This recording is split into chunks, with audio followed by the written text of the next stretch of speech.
Alright, I think I'm done with the EV bike. Gotta do a little buffing tomorrow on the sheet metal tank fenders. Got them wet sanded today. Oh, so those are done. Here's our side covers. Shiny black with the Sequoia.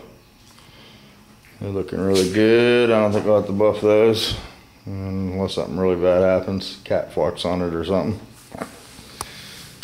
Got the tree pieces right there, or the rear fork pieces, I don't know. Looks like we got bugs flying around here. I better turn the fan back on.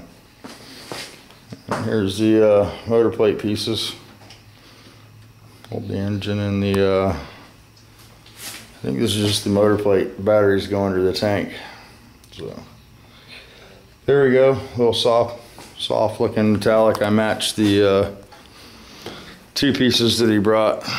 And then of course I just went ahead and dusted some paint on those to match them all up. But there you go. That's what's going on here. Let me turn this fan on. So the bugs are going in the right direction. There you go. Not a whole lot going on other than that. I did a rear main seal yesterday on Chip's bus. That's what all this stuff's from.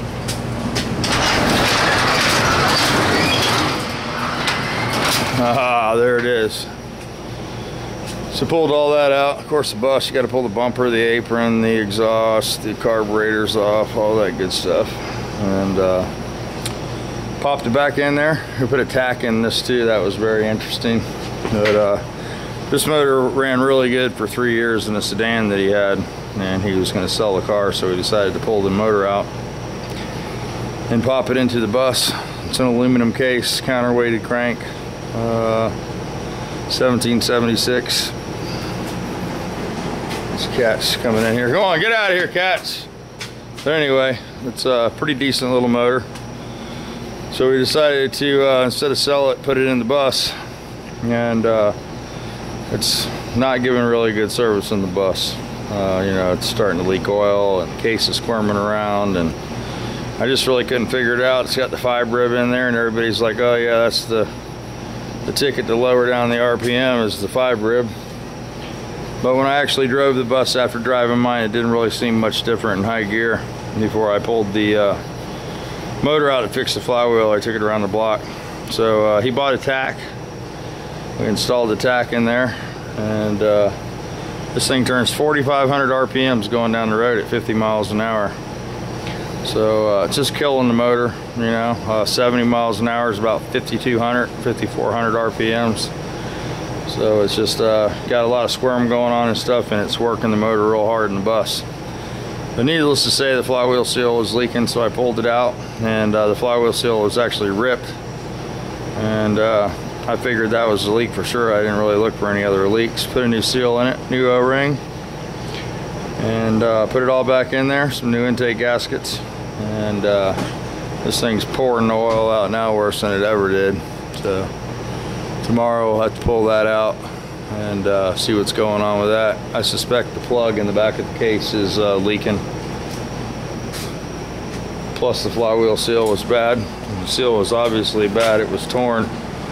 But you see that hole right there. There's a pipe plug that goes in there. And I'm suspecting, you can see the puddle underneath there. Pretty damn big. So we'll get that pulled out tomorrow. Got to pull it all back apart, pull the carburetors off, get it out of there. And I'll do a little video on what's going on with that. I don't know. Hope it's not a bad flywheel seal again, because I don't know. Parts are hard to get, man. Decent parts now. You know, it's a $15 part and 4 hours worth of labor to pull the motor in and out. So whatever, we'll do that tomorrow. And I think that's gonna wrap it up, man, for me. I got the motorcycle all painted. I do have a deck lid.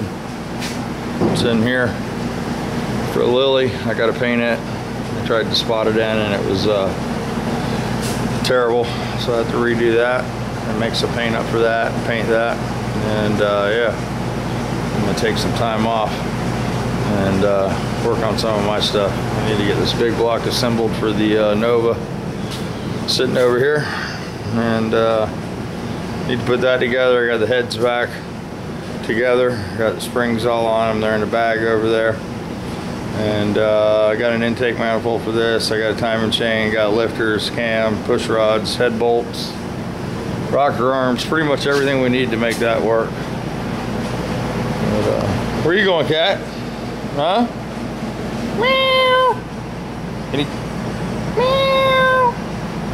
Give Milo a big meow. Meow.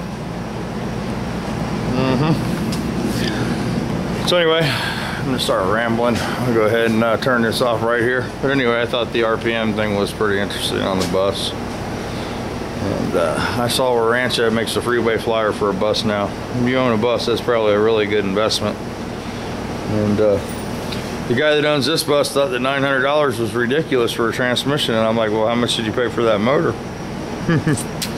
Because you're just killing it slowly with running it with that many RPM. You figure the blue car is 4,000 RPM at 80 miles an hour, 80 miles an hour, 82 miles an hour. And this thing is, you know, 5,800 at 70 miles an hour, 80 miles an hour. I mean, at 70, it's about 5,200. All right, let me go break these cats up. Cat fights, trouble in paradise.